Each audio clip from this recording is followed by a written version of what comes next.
Excel accounting practice problem, sales receipt form. Get ready because we're about to excel with Excel. Here we are in our Excel worksheet. If you have access to the Excel worksheet, would like to follow along, 2 tabs down below, example and practice. Example tab in essence being an answer key. Let's take a look at it now. In prior presentations, we put together this worksheet from a blank sheet, now using it to record transactions, journal entries, related to a sales receipt type form, or in other words, a transaction in which we're doing work at the same point in time we're receiving the money. You might imagine a situation where you have a cash register in front of you, you're doing work, getting paid at the same point, possibly like a restaurant type of situation, creating then the sales receipt.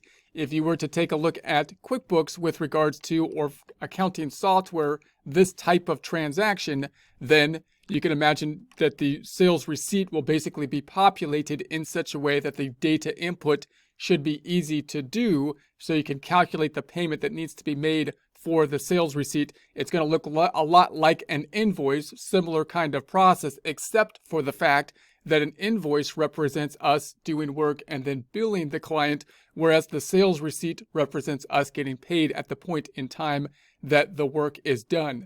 So the most simple type of sales receipt would be a situation where we do service type of work, in which case the sales receipt would be increasing either the checking account, depositing it directly into the checking account, or increasing undeposited funds, which might likely be the case if we had something like a restaurant, because we would have multiple different receipts that we would be getting. We'd have cash then that we would then want to deposit at the end of the day, being able to use that undeposited funds, allowing us to group the deposits in the same format as they will be shown on the bank statement, so that we can do our reconciliation process. The other side then going to the revenue account, increasing income at that point in time.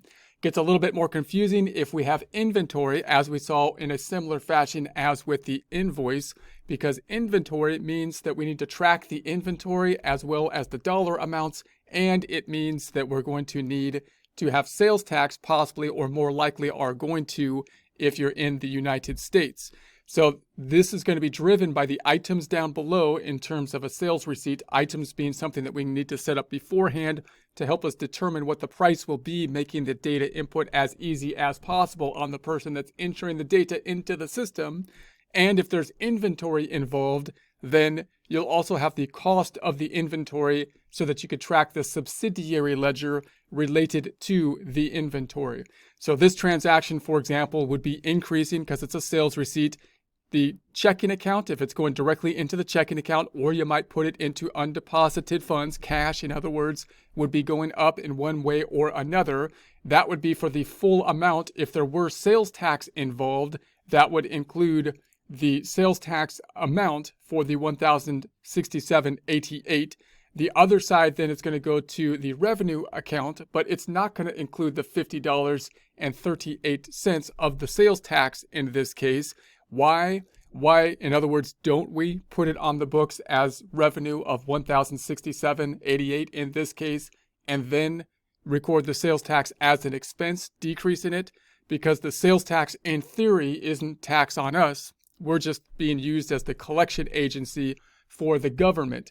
Therefore, the tax in theory is on the customer. I say in theory because from an economic standpoint, you can debate that, but that's the idea.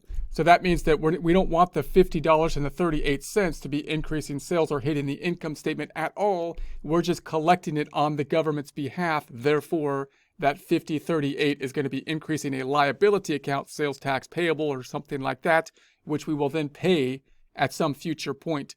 And if we have inventory we're tracking, the item will also know and determine the cost of that inventory. The inventory will then be decreased by an amount not on the sales receipt, because we don't want it on the sales receipt because we might give this to the actual customer and we don't want the cost on there, but the system knows that amount, will decrease the inventory as well as the subsidiary ledger for the amount of inventory and record the related cost of goods sold, the expense related to us consuming the inventory. All right, let's see how that works out with journal entries.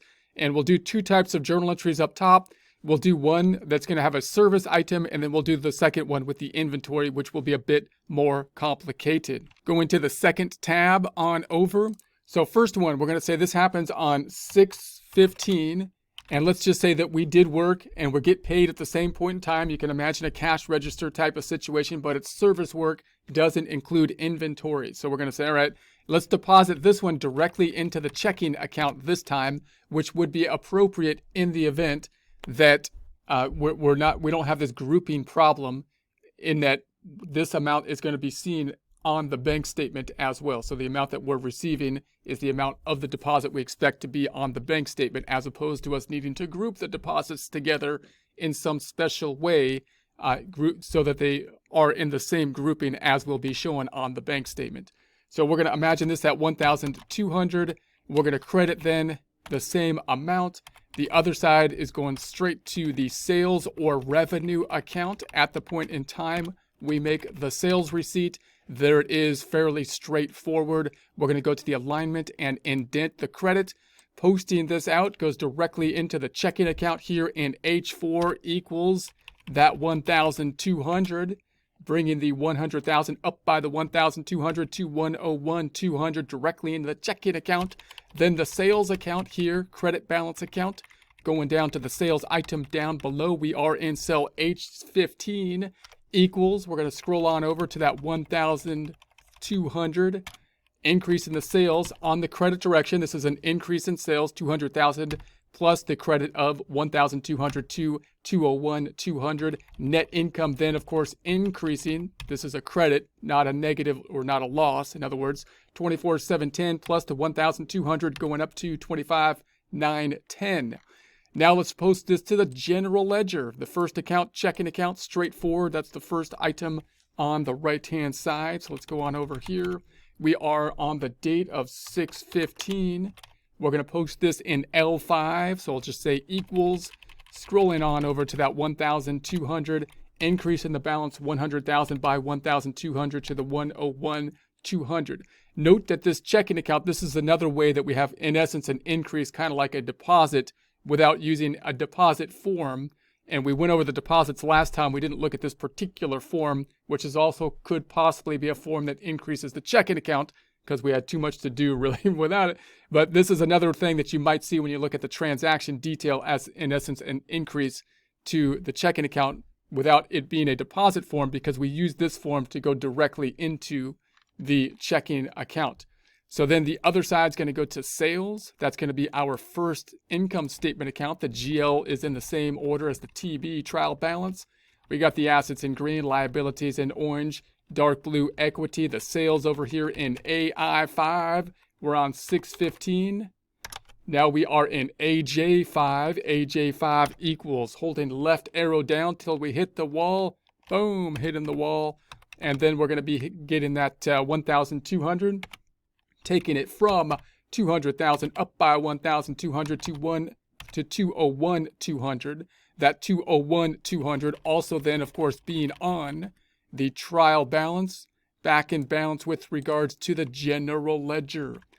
Now let's do another one here and just imagine the same situation, but now we're going to put it into undeposited funds. So now you would be backing up or having the same kind of transaction. You're imagining yourself at the register, but the system, instead of putting it into the checking account, puts it into undeposited funds. If you were to have cash sales, for example, that you had throughout the day, it would be useful to put them into undeposited funds, because at the end of the day, you'd be taking that information and then depositing it into the bank in one group deposit, and want that one group deposit to be reflected on our books so we can match what it's going to look like on the bank statement.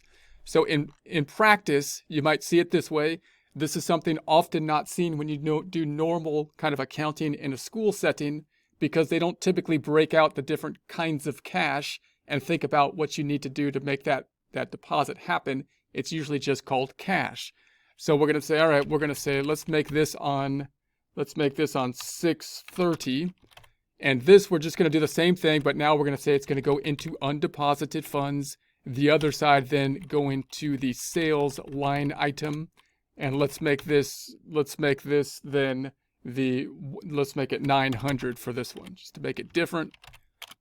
and then we'll indent this. So same transaction, but now we're putting it into undeposited funds, representing the fact that we're holding on, in essence, to the cash.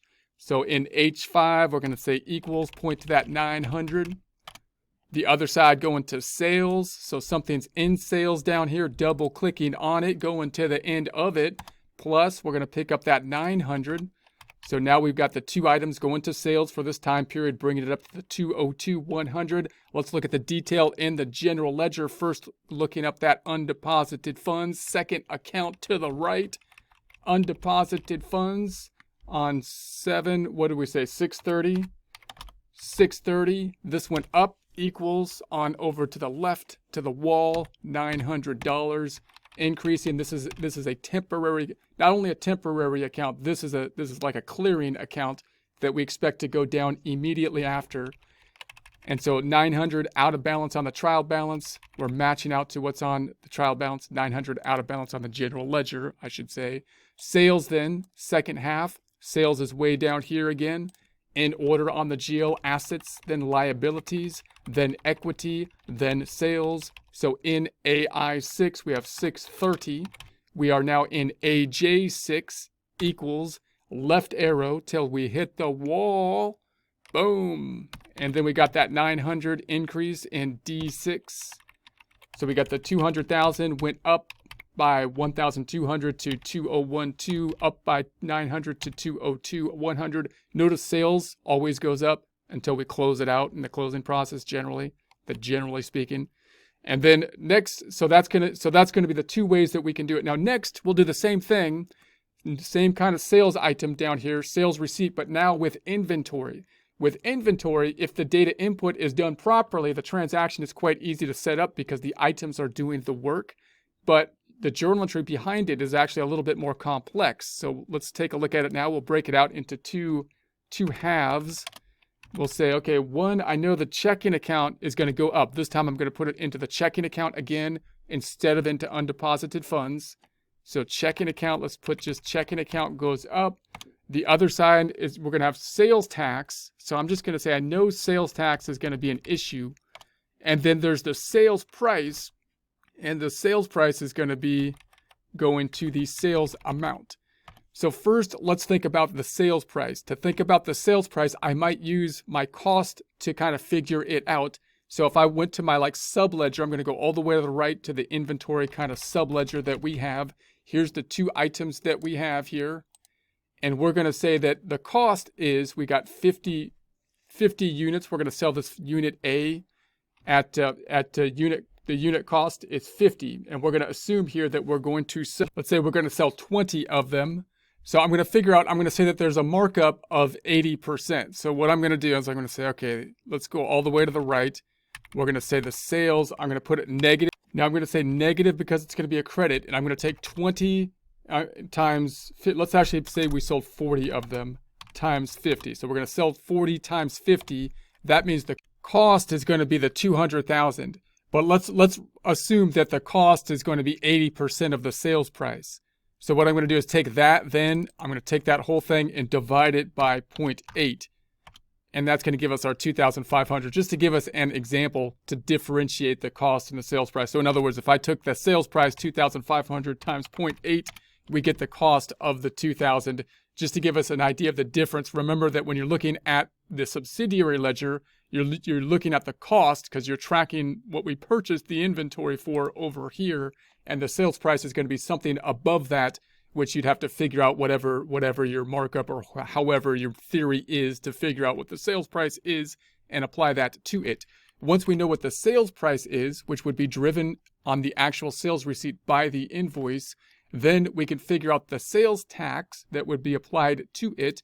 Let's say the sales tax for our example purpose is just 5% of the sales price. So I'm going to say, all right, this is going to be equal to the 2,500 times 0.05, 5%. So we're charging 2,500. The state or whatever the local government is making us charge another 125, 5% on top of that to the customer. Therefore, the amount that we're going to receive after taxes is going to be the sum of those two, but a debit. I call this the plug function, equals the negative sum of these cells. So we just added those two up, flipped the sign. 2625. There's the 2625. I'm going to indent this, and here we have it. Notice you might be saying, well, why don't I just increase basically revenue by the 2625 and then have an expense related to the sales tax? And again, the reason we're not going to do that is because this amount right here that we're collecting as part of the 2625 is supposedly a tax on the customer. It's not a tax on us, the business. They're just making us be their collection arm for the state or the local government, or whoever's making us do that. Then we've got the cost of goods sold that we're going to have to deal with. I'll make this a separate journal entry, even though it's happening at the same time as we create the sales receipt. It's not actually on the sales receipt, but these items know through the items being set up what the cost is. In our case, similarly, it's being pulled from the subsidiary ledger. So there's the inventory, and we saw the calculation when we went to the subledger. It was equal to, we're selling 40 units and they cost us 50. So that's that 2,000. So there's that 2,000. So there's our full kind of transaction. Let's go ahead and post it now. Starting with this top half, I'm going to make it green to focus in on it specifically. Checking account's going to be going up. So there's something in the checking account here. So I'm going to say F2 on the keyboard to go into it, or you could double click on it, plus F2, then scroll on down to that 2,625, increasing it up to that 103,825. Sales tax now, liability account, because we're going to owe it to the state in the future, equals that 125. So that increases to 125. Then the sales or revenue account is going up just by the amount that we actually charged, not by the sales tax. F2 plus F2, or you could double click on it, adding the 2,500, and there we have it. So we have revenue increasing in this case by that 2,500. We're back in balance, even though we haven't recorded the rest of the amount that would be on the sales receipt yet. This top half kind of would be seen on the sales receipt because that's what we want to show the customer in essence. This bottom half not, because we don't want to show the cost, but we do want the sales receipt to record the cost. Now let's record it to the general ledger. So we're going to bring this on over to the GL. We're in the checking account on 715. In L6 equals the 2625, increasing the 1012 by the 2625 to 103825. That matches the TB. We're out of balance on the GL. Now we're looking on the sales tax payable. That's our last liability account. Same order on the GL. Assets, liabilities. And then we're looking at that last liability. There it is. We're in AA17. This is on 715. We are in cell AB17. Equals, holding the left arrow till we hit the wall. Boom. Wall has been hit. And then we're picking up that 125, increasing it to 125. That 125 also should be then on the trial balance, the good old TB. There it is. Then we have the sales item. That then is our first income statement account. So the GL is in the same order. Assets in green, liabilities in orange, equity dark blue. There's the sales. There's the revenue account. We are in AI7 on 715. We're now on AJ7 equals left. We're getting ahead of steam up, and then we're going to hit the wall. And now we're going to take that 2,500. And so there we have it. So we've been increasing revenue. Notice revenue only goes up in the credit direction until we close it out, unless there's some kind of weird exception. 204,600 now in revenue. That's what's also on the trial balance right there. And we're back in balance, but we still need to record the other half because now inventory is affected. Inventory went down by the dollar amount of 2,000. The other side, cost of goods sold, which is an expense account, special expense account relating to the inventory that we have now consumed. Let's record the cost of goods sold here. There we have it, equals the 160 plus the 2,000. So now we have an increase of 160 plus the 2,000 to 162. That means the net impact on the income statement is the net of these two items. So we had an increase of the 2,500, and then we had an increase in the expense of 2,000. The net increase then is really only the 500 difference between the two on the income statement down here on net income from that particular transaction. We obviously have this other 2 transactions that are involved, or 3 as well, 2 other ones, 3 total. Okay, so then the inventory is going to be up top. Here's the inventory. It's going to go down by the 2,000, with a credit. Goes from 4,375 down by the 2,000 to 2,375. Let's go ahead and post it. I'm going to ungreenify this one. This one doesn't need to be greenified. That's not what we're on anymore. Now we're going to post the cost of goods sold. That's the second income statement account. So I'm going to go to the right, assets in green, liabilities in orange, equity dark blue, and then the GL income statement. Down in AI 17, we're looking 7/15. Transaction date, AJ 17 equals, holding the left arrow down, wall, hit, going up top, looking at that 2,000. There we have it, going from 160,000 up by 2,000 to 162,000.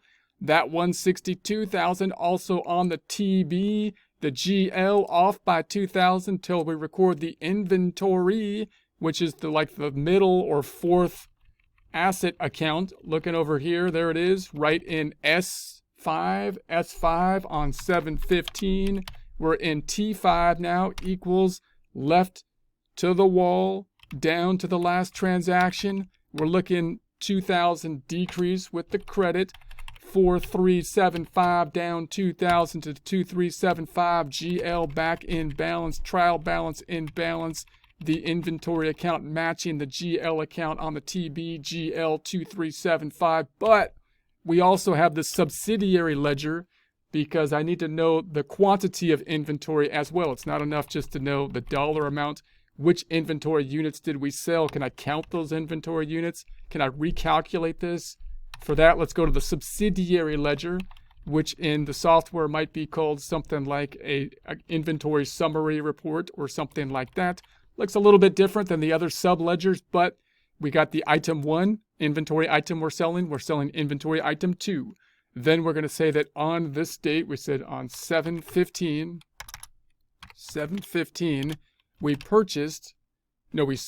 we sold 40 units, and they cost us $50 because we're selling these units, $50.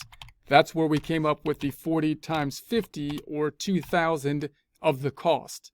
I'm going to pull that into the ending inventory to figure out the ending inventory. So that kind of mirrors where we got the cost of goods sold number from. Then we're going to say that the units now, we're pulling 40 units sold. The unit cost I'm going to calculate after, and this is going to be equal to the 2,000. I'm going to underline here. So if I calculate this, I was at 50, we sold 40. We only have 10 of these particular inventory units left. And we were at $2,500 amount. Now we're down by $2,500. The unit cost then is equal to 500 divided by 10, or 50.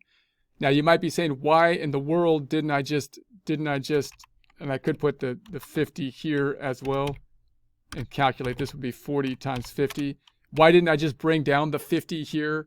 Because we're using some kind of flow assumption. So you might use FIFO, you might use LIFO, you might use specific identification, you might use average. Weighted average is what the desktop version generally uses.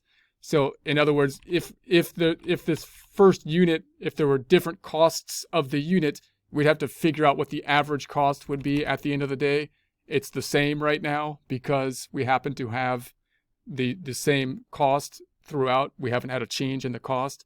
So it's a straightforward calculation. I won't get into that in detail, but to understand these fully, you got to understand the inventory cost flows depending on what kind of software you're using and so on.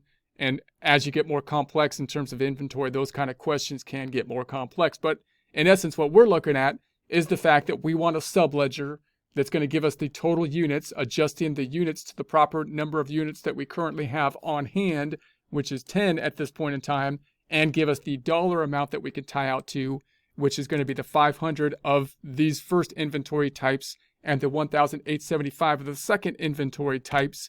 And that then 2,375 should match the trial balance given by the green 0 here. Let's double check it. 2,375 all the way back to the TB. There's the 2,375 here.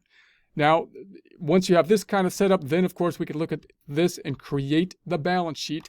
Normally when you enter this and the income statement into software, you will enter the data and then you'll bounce on over to the balance sheet and the income statement and you'll check your numbers. You can say, okay, the checking account was affected or undeposited funds were affected. And then we also have the other side going, say, to the revenue account was impacted. You can drill down on those accounts, drill down on the cost of goods sold. Once you drill down, let's say we drill down, for example, on the inventory, then you could double click on it or something like that. That'll take you closer to the source document, taking you to a transaction detailed report, otherwise known as a form of general ledger. So the general ledger account would look something like this inventory account, giving you the activity by date. And that activity would be including increases from well, if it's inventory, it would be decreases from things like the sales receipts or the invoices, and increases when we purchase the inventory. And you're going to say, okay, that looks good, but I'd also like to see it by inventory type, what kind of inventory types we have left, and the inventory count. For that, you'd run a different report, which would be something like a subsidiary ledger, possibly called an inventory summary, inventory balance report, or something like that, which would be similar to this type of report. And that will give you a subsidiary type of report, because the total of it should tie out to what's on the general ledger or parent ledger, the GL, and on the balance sheet.